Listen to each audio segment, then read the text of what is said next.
Assalamualaikum warahmatullahi wabarakatuh. Alhamdulillah, alhamdulillahirabbil alamin wassalatu wassalamu ala asrafil anbiya'i wal mursalin wa ala alihi wa sahbihi ajmain. Amma ba'du. Rabbi shrah li sadri wa yassir li amri wahlul 'uqdatam min lisani yafqahu qawli. Apa kabar anak-anak? Selamat pagi. Bagaimana kabar kalian? Alhamdulillah, luar biasa, Allahu Akbar. Alhamdulillah pada pagi hari ini kita bertemu lagi dalam pelajaran Al-Islam. Semoga hari ini kita selalu dalam keadaan sehat, kita selalu dalam dan mendapat ridha Allah. Anak-anakku, pada pagi hari ini sebelum kita mulai pelajaran, Bu Nur tidak akan bosan untuk mengingatkan kalian melakukan hal-hal baik yang harus kalian lakukan setiap hari. Yang pertama, jangan lupa pagi ini kalian terlebih dahulu untuk sarapan, karena sarapan akan menambah semangat kita dalam belajar dan menambah konsentrasi dalam belajar. Yang kedua, jangan lupa untuk selalu membantu orang tua, mengerjakan pekerjaan orang tua, membantu pekerjaan ayah, dan lain sebagainya. Dan yang ketiga, kalian jangan lupa kewajiban kalian adalah untuk tetap belajar dan belajar. Semangat anak-anak. Ya, mari kita awali pelajaran pada pagi hari ini dengan membaca basmalah. Bismillahirrahmanirrahim. Anak-anakku, pada pagi hari ini kita akan belajar materi tentang iman kepada qadha dan qadar. Adapun tujuan pembelajarannya yaitu 1. Siswa dapat menyebutkan arti iman kepada qadha dan qadar. 2. Siswa dapat menunjukkan ayat Al-Quran dan hadis tentang qadha dan qadar. Yang ketiga, siswa dapat menjelaskan hikmah iman kepada qadha dan qadar. Yang keempat, siswa dapat membuat contoh perilaku orang yang beriman kepada qadha dan qadar.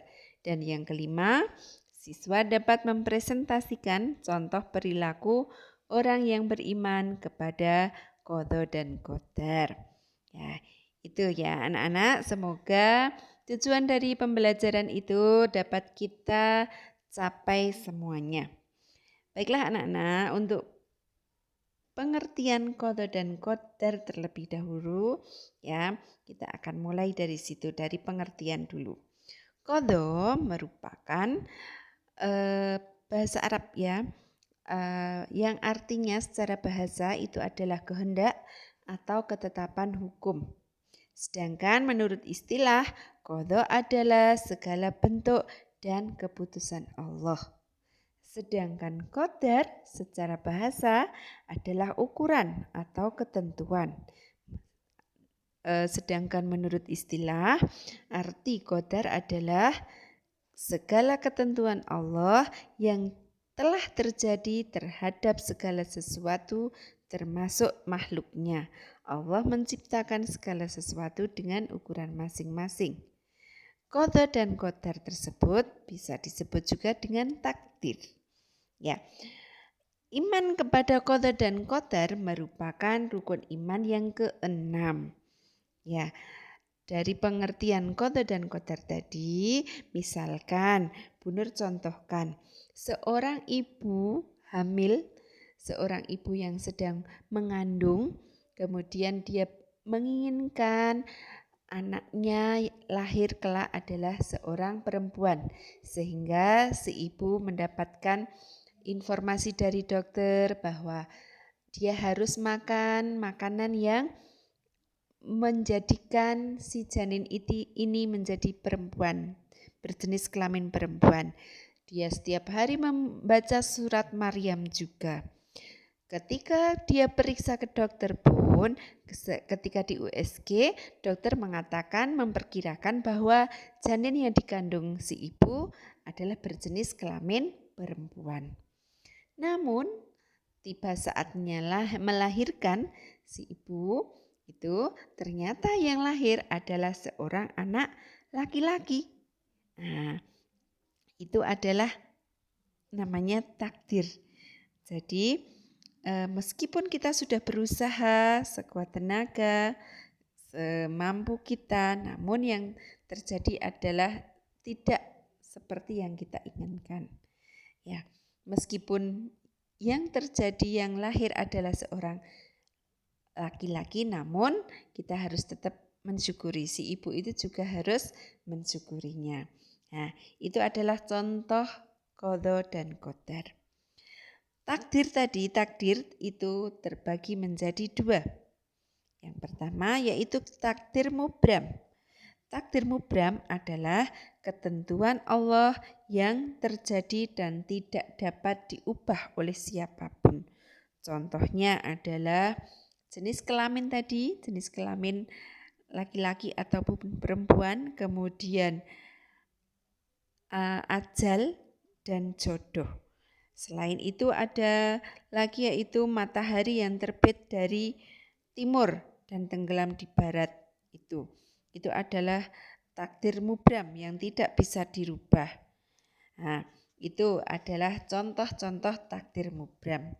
Kemudian yang kedua adalah takdir mu'alak. Takdir mu'alak itu adalah ketentuan Allah yang mungkin dapat diubah dengan jalan ikhtiar atau usaha dan doa makhluknya atas izin Allah. Contoh dari takdir mu'alak ini adalah 1.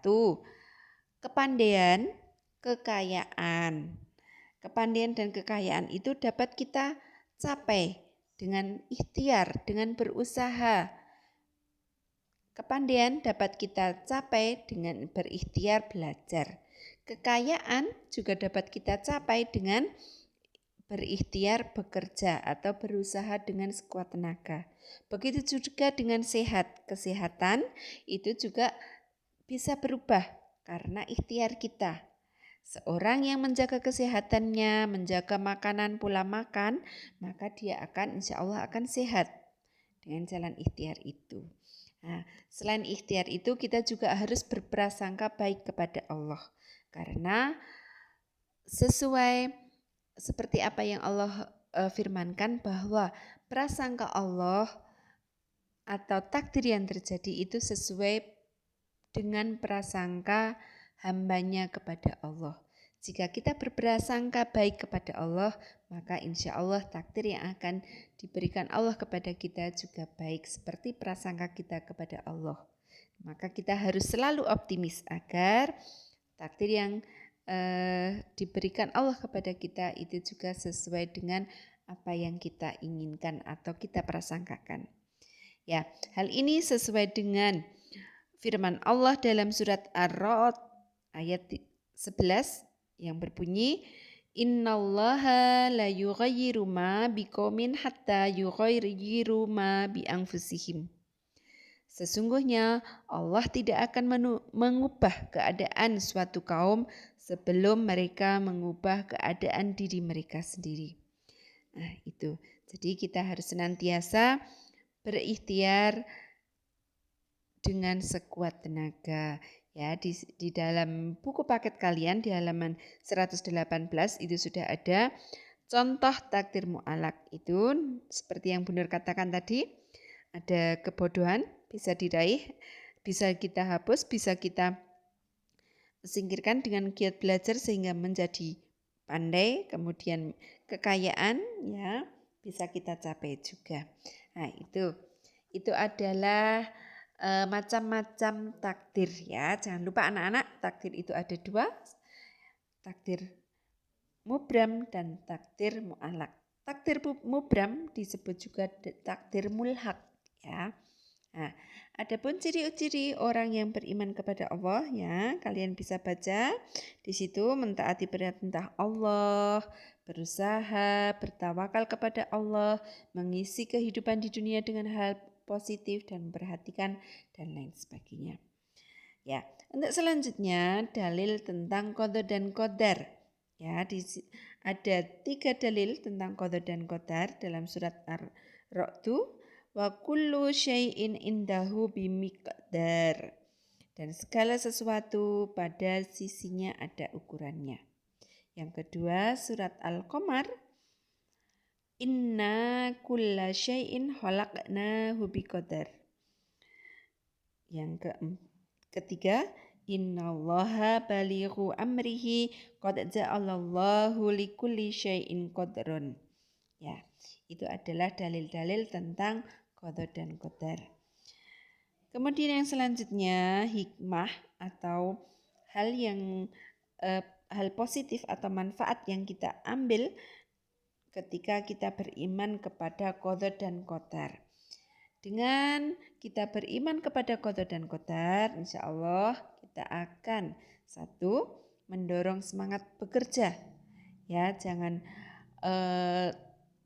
berputus asa meskipun takdir itu sudah ditulis oleh Allah sejak zaman azali, namun kita harus tetap semangat untuk berikhtiar.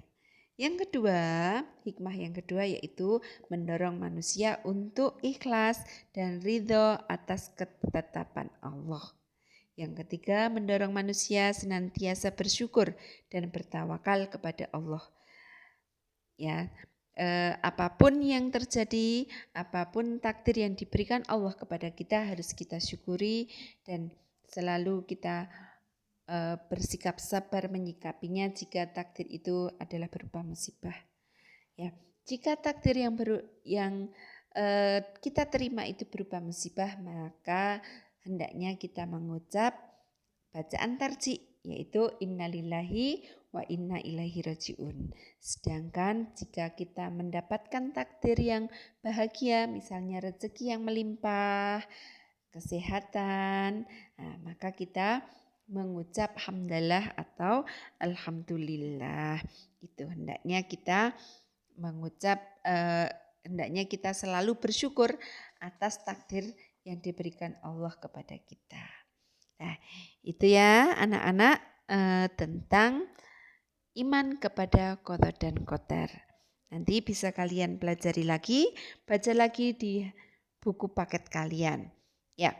Untuk tugas kali ini sudah Bunda berikan, nanti kalian tulis kembali soalnya di folio atau lembar jawab dan kalian jawab, kerjakan dengan sebaik-baiknya.